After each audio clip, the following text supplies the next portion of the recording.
All right, this is our last matchup of Week 10 that we're going to break down. We have Mayhem versus the Nashville Hellhounds, or Neo Faces, whatever he wants to be called. We're going to dive straight into this. After my dad's team started getting off to such a horrible start, his team looks terrific now and is probably going to upset some playoff hopefuls if he can't himself somehow scrounge his way, claw his way back, and make the playoffs at the number 6 spot. But he, like me, has to win out, get a record of 7-6 to really stand a chance. And he's got a legitimate chance to do it. His team looks pretty good. At quarterback, we have Ben Roethlisberger against the Jets. And Roethlisberger has been nasty the past 2 weeks. And the Jets is a killer matchup, too. Carson Palmer against St. Louis. Carson Palmer is very underrated, has done really well this year.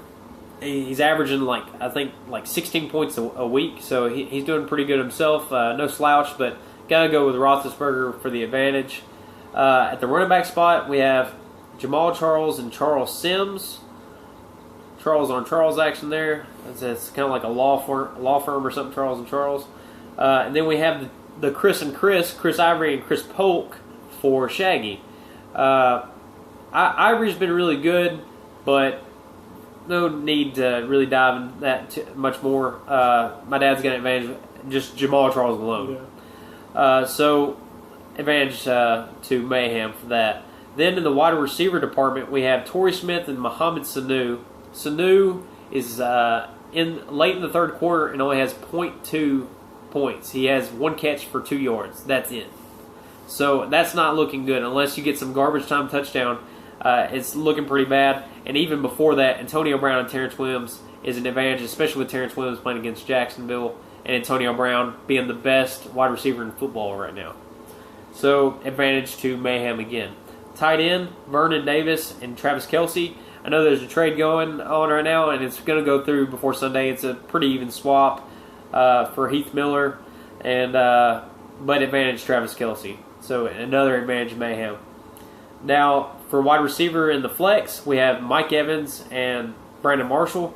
Brandon Marshall has been pitiful. He's been pretty freaking pathetic over the course of the past couple weeks. Actually, I'm going to look at his stat line right now. The past 2 weeks, or past 5 weeks, we'll go back 5 weeks. Or no, 6 weeks. 0.6, 7.9, 4.4, 11.3. That's a nice game in there. 4.8, 3.5. He's just not doing what he's supposed to with his ranking. He's the 28th ranked receiver. And then for my dad's team, Mike Evans, he's a rookie, and he's really starting to come along. His last 4 games, 12.5, 11.5, 7.8, and 24.4 last week.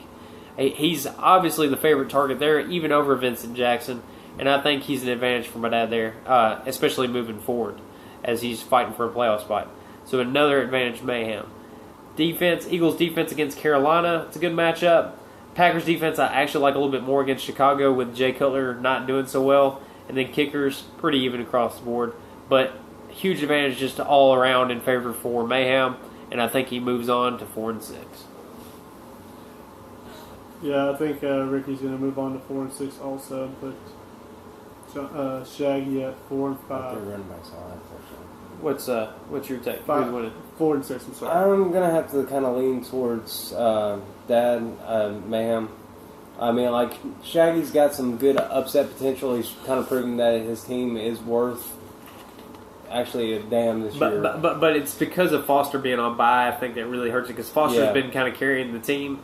I mean, Chris Ivory's been no slouch, but when those two are together, your team is much more lethal. But with Foster out, I think Mayhem's the clear winner here. Yeah, no disrespect, Shaggy, but and you have a good team, just not this week.